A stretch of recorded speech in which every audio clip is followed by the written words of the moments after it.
और ये हिस्सा कहलाता है मेन्यू बार। इसमें फाइल, एडिट, फॉर्मेट, व्यू और हेल्प वगैरह लिखा होता है। इन पे क्लिक करने से भी एक लिस्ट नमूदार होती है जिसको हम मेन्यू कहते हैं। तो तमाम मेन्यूज़ के अंदर मुख्तलिफ जो ऑप्शन है उन सबको इस्तेमाल करना हम सीखेंगे। ताहम इस सारी बार को हम मेन्यू बार का नाम देते हैं।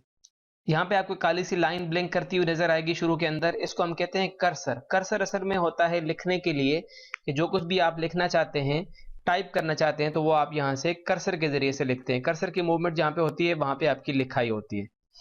तो चलें नोट पैड के अंदर हम लिखना शुरू करते हैं। कुछ भी आप टाइप कर सकते हैं।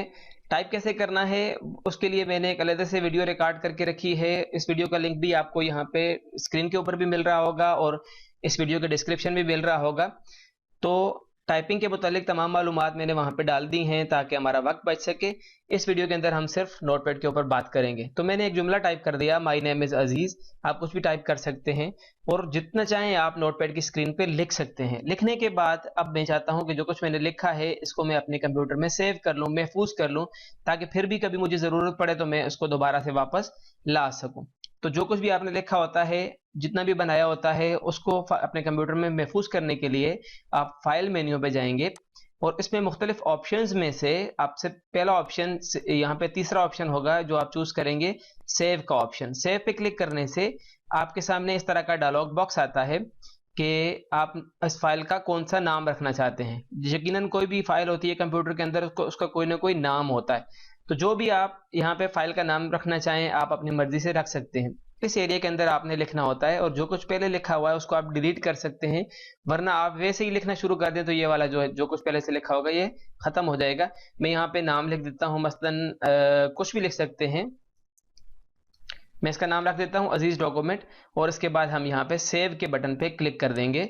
तो अब आप देखिए आपका जो फाइल अनटाइटल्ड थी यहाँ पे टाइटल बार के अंदर, अब वहाँ पे अजीज डॉक्यूमेंट आ गया है, यानी ये फाइल हमारी महफूज हो चुकी है। इसके अलावा जो कुछ भी मजीद आप लिखना चाहते हैं इस फाइल के अंदर आप ऐड कर सकते हैं।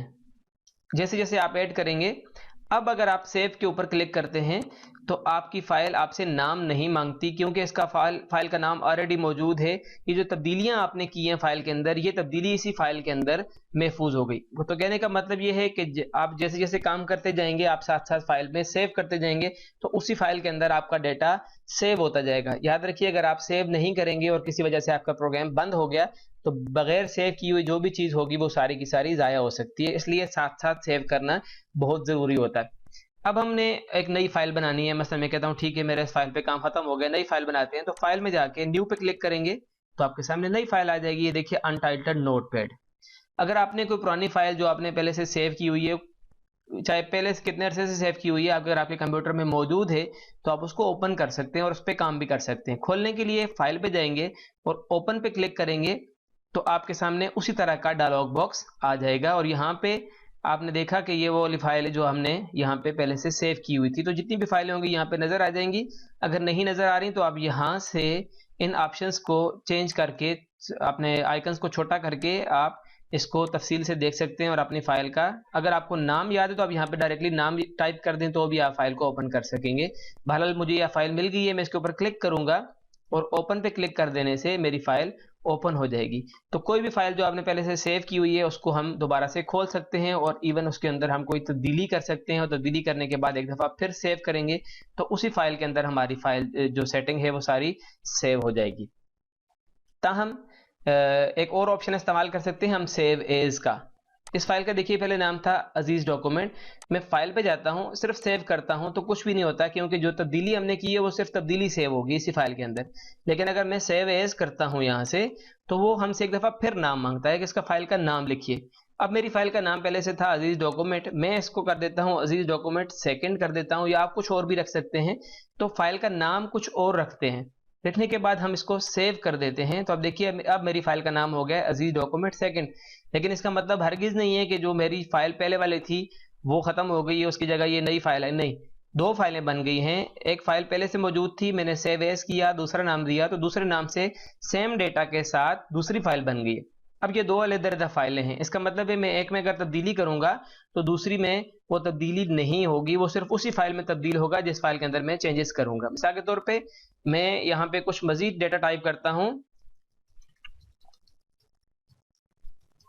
कुछ मैंने टाइप कर दिया, टाइप करने के बाद मैंने सेव कर दिया। तो देखिए ये सेव मैंने किस में किया है, दूसरी जो फाइल हमने बनाई थी अजीज डॉक्यूमेंट सेकंड के अंदर। तो डेटा दूसरी फाइल के अंदर, तीसरी लाइन जो है वो किसके अंदर सेव हुई है, दूसरी फाइल के अंदर। अब मैं एक नई फाइल बनाता हूँ, ये नई फाइल आ गई। अब ओपन करने के लिए जब जाएंगे तो आप देखिए आपको दो फाइलें नजर आएंगी, अजीज डॉक्यूमेंट और अजीज डॉक्यूमेंट सेकंड। ये दो अलग-अलग से फाइलें हैं। कोई भी फाइल आप खोलेंगे तो उसके अंदर जो कुछ भी लिखा होगा वो आपको नजर आएगा, और एक को तब्दील करने से दूसरी फाइल पे फर्क नहीं पड़ेगा। ठीक हो गया जी। इस तरह अगर आपको कोई फाइल नहीं चाहिए तो आप यहाँ पे जब ओपन करने के लिए जाते हैं ये डायलॉग बॉक्स के अंदर, तो मिसाल के तौर पे मुझे अब ये वाली फाइल जो पहले वाली थी ये मुझे नहीं चाहिए, तो मैं यहाँ से इसके ऊपर लेफ्ट क्लिक करूंगा, उसके बाद इसके ऊपर राइट क्लिक करेंगे और इस ऑप्शन में से डिलीट का इंतखाब कर देंगे। डिलीट, ये देखिए आपकी फाइल खत्म हो गई, डिलीट हो गई। लेकिन जो फाइल मेरी पहले से एक और फाइल पड़ी हुई है, मैंने इसको सेव एज कर लिया था, तो ये फाइल मेरे पास हमेशा से मौजूद है। जब तक मैं इसको डिलीट नहीं करूंगा ये फाइल मेरे कंप्यूटर में महफूज रहेगी। तो उम्मीद करता हूँ ये ऑप्शन आपको समझ में आए होंगे। अपनी फाइल को प्रिंट करने के लिए हम इन दो ऑप्शंस का इस्तेमाल करते हैं, पेज की सेटिंग करने के लिए और प्रिंट करने के लिए। इसके लिए डेफिनेटली आपके कंप्यूटर के साथ एक प्रिंटर मशीन का होना जरूरी है। प्रिंटर लगाएंगे तो हम जो कुछ भी इस फाइल के ऊपर हमने लिखा हुआ यहाँ पे ये सारा का सारा हम प्रिंट कर सकते हैं। और एग्जिट होता है प्रोग्राम को बंद करने के लिए। ये एग्जिट का काम हम यहाँ से भी कर सकते हैं अपने प्रोग्राम को बंद करने के लिए। दोबारा से ओपन करते हैं, चलते हैं अपने एडिट मेन्यू की तरफ। तो इसमें भी आपको बहुत सारे ऑप्शन नजर आ रहे हैं और ये भी बहुत जबरदस्त ऑप्शन है। सबसे पहले आप देखिए एक ऑप्शन है अनडू, जो अभी काम नहीं कर रहा, ऑफलाइन है। ठीक है, अनडू